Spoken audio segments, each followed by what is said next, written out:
అమ్మవారికి శుకహారతి సమర్పణ చేయడం జరిగింది. శుకము అనగా చిలుక. రామచిలుకతోటి హారతి సమర్పణ చేయడం అనేది శుకహారతి అవుతుంది. అలాగే లక్ష్మీదేవి ఎక్కడ ఉంటుంది అంటే పద్మము, పద్మప్రియే పద్మిని పద్మహస్తే పద్మాలయే పద్మదలాయకాక్షి, అటువంటి పద్మము చేత పద్మహారతి సమర్పణ.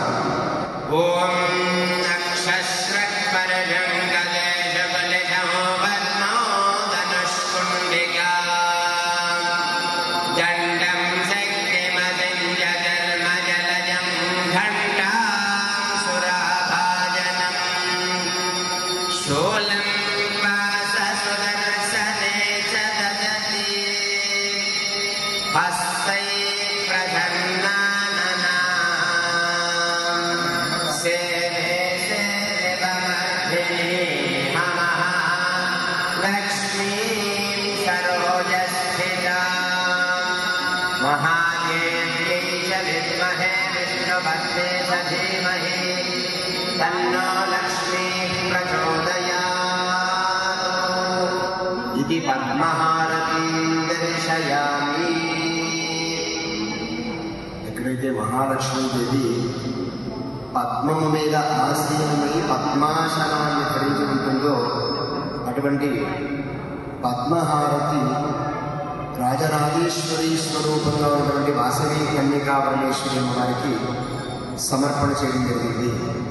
అనంతరం అమ్మవారిని శక్తి స్వరూపిణిగా సర్వస్వరూపే సర్వేశి సర్వశక్తి సమన్వితే భయే యస్పాహినో దేవి దుర్గే దేవి నమోస్తుతే నమస్తేస్తు భగవన్ విశ్వేశ్వరాయ మహాదేవాయ త్రయంబకాయ త్రిపురాంతకాయ త్రికాగ్నికాలాయ కాలాగ్నిరుద్రాయ నీలకంఠాయ మృత్యుంజయాయ సర్వేశ్వరాయ సదాశివాయ శ్రీమన్మహాదేవాయ నమః. అఖండ శక్తి స్వరూపిణిగా అమ్మవారి విరాజులకు కాళరాత్రి స్వరూపంగా అమ్మవారికి త్రిశూల హారతి సమర్పణ.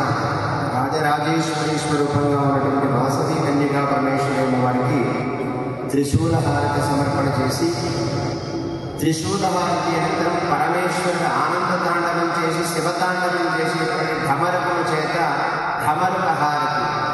ఓం జటాటవీ గలజ్జల ప్రవాహవాహితస్థలే కలేవలం బలంబితాంబుజంగలుంగమాలికా